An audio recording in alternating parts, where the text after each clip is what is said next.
People often talk about viruses like they have a plan. They say a virus learns how to get around their defenses, or that it knows how to change to survive. But viruses don't have brains. They don't think. They don't have any kind of awareness or intention at all. They are just tiny bits of genetic code wrapped in a protein coat. They are much simpler than even the simplest bacteria. So when we see a virus evolve and adapt and become harder to fight, what's really going on? How does something so basic seem to know exactly what to do?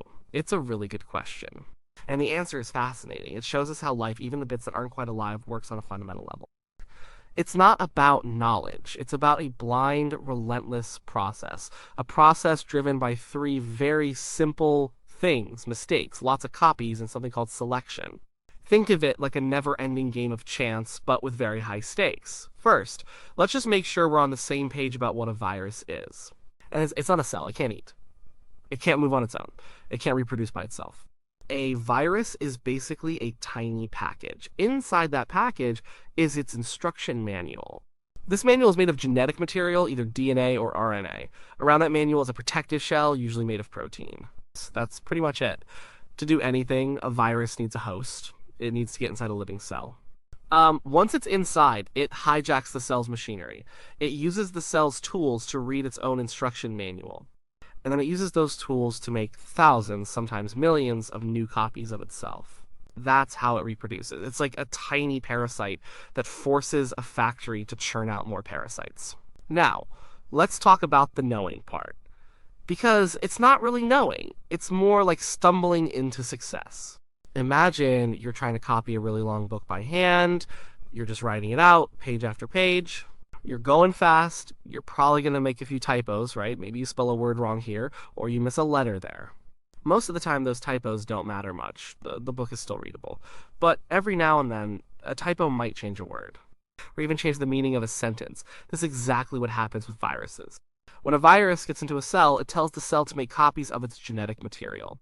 This copying process happens super fast, and the machinery that does the copying isn't perfect. It makes mistakes. These mistakes are called mutations, and viruses, especially those made of RNA, are really prone to these copying errors. Think of it, your cells have very careful proofreaders when they copy DNA. Viruses, especially RNA viruses, often skip that proofreading step. They just churn out copies as fast as possible. This speed means more mistakes. These mutations are completely random. They are not directed. The virus doesn't say, oh, my host is fighting me, I need to change this part of my genetic code. No, it's just a random typo during the copying process. It could happen anywhere in the virus's instruction manual. Most of the time, these random changes do nothing. They might be in a part of the code that isn't important. Or they might make the virus weaker. They might even make it unable to copy itself at all. That's like a typo that makes a sentence completely nonsensical. That version of the virus just stops there. It can't replicate. It dies out. But sometimes, just by pure chance, a random mutation changes something important. It might change the spike protein on the outside of the virus, for example. That's the part the virus uses to grab onto a host cell. It's also the part our immune system often targets, or it might change how quickly the virus makes copies of itself, or it might change how stable it is outside a cell. The key thing is, the mutation itself is blind. It doesn't happen because it's needed. It just happens. Now we get to the second part, lots of copies. Viruses reproduce like crazy. One infected cell can release thousands, even hundreds of thousands, of new virus particles. Each of these new particles is a copy of the original, but with the potential for new mutations. Imagine our book copier making thousands of copies of that book, and each copy has a few typos. Some copies will have different typos than others. So, from just one initial virus, you quickly get a huge population of slightly different viruses. They are all related, but they're not all identical. They form what scientists call a quasices, a cloud of slightly varied versions. This huge number of copies, each with its own random mutations, is crucial. It means the virus is constantly rolling the dice. It's making countless evolutionary bets all at once. Out of those millions of copies, it's very likely that at least a few will have those chance mutations that happen to be beneficial. And that brings us to the third and perhaps most important piece of the puzzle selection. This is where the environment comes in. The environment could be the inside of your body. It could be your immune system, it could be an antiviral drug you're taking, or it could be other people around you. Whatever it is, the environment puts pressure on the virus population. Let's say your immune system gets good at recognizing the original virus. It sees those spike proteins and knows how to attack them. Most of the virus copies in your body will get wiped out. But what if, purely by chance, one of those millions of copies had a random mutation? And what if that mutation slightly changed the shape of its spike protein? Now, your immune system might not recognize it as well. It's like a tiny disguise. That specific mutated virus might be able to escape the immune attack. This is selection in action. The original virus and many of its mutated copies are selected against. They are destroyed. But the one with the lucky mutation, it survives. And not only does it survive, but now it can reproduce. It starts making copies of itself with its new slightly altered spike protein. And because it's not being attacked as much, it can make more copies. Soon, that variant, the one that got lucky, becomes the dominant version of the virus in your body. It wins the evolutionary race in that specific environment. This isn't the virus consciously choosing to change. It's simply that the variants that are better at surviving and reproducing in a given environment are the ones that pass on their genes. The fitter variants multiply, the less fit ones die out. It's totally blind, it's just a numbers game, where the numbers are skewed by random mutations and environmental pressures. Think about it this way. Imagine a huge field of dandelions. Most of them are yellow. But by chance, one dandelion sprouts with a slightly different genetic code that makes it green. If someone comes along and sprays yellow-specific weed killer, all the yellow dandelions die. But the green one survives, and it makes more green dandelions. Suddenly the field is full of green dandelions. Did the green dandelion know to change color? No. It was just a random variation that happened to be advantageous when a specific challenge, the yellow-specific weed killer, came along. Viruses evolve in response to many different pressures. Your immune system is a big one. This is why you can get the flu year after year. Your immune system remembers last year's flu. But the flu virus mutates its surface proteins just enough each year that your immune system doesn't recognize it as well. It's like the virus puts on a slightly different hat and glasses every season. You recognize the face, but the disguise makes it harder. So you get sick again. This constant, gradual change is called antigenic drift. It's a series of small, random mutations accumulating over time. Then there's antiviral drugs. When you take an antiviral, you're creating a new environment for the virus. You're putting a new pressure on it. Most viruses will be killed by the drug. But what if a random mutation, by pure chance, makes one virus copy slightly resistant to that drug? Again, that lucky variant survives, it reproduces, and now you have a population of drug-resistant viruses. The drug didn't cause the mutation. The mutation happened randomly, before the drug was even introduced.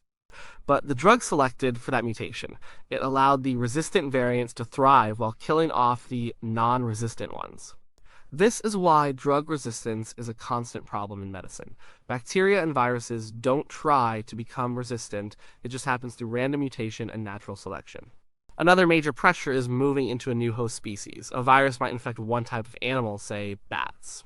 Most of the bat viruses might not be able to infect humans, but if a bat virus makes millions of copies, and one of those copies, by random mutation, happens to have a spike protein that can just barely grab onto a human cell, that's a new opportunity.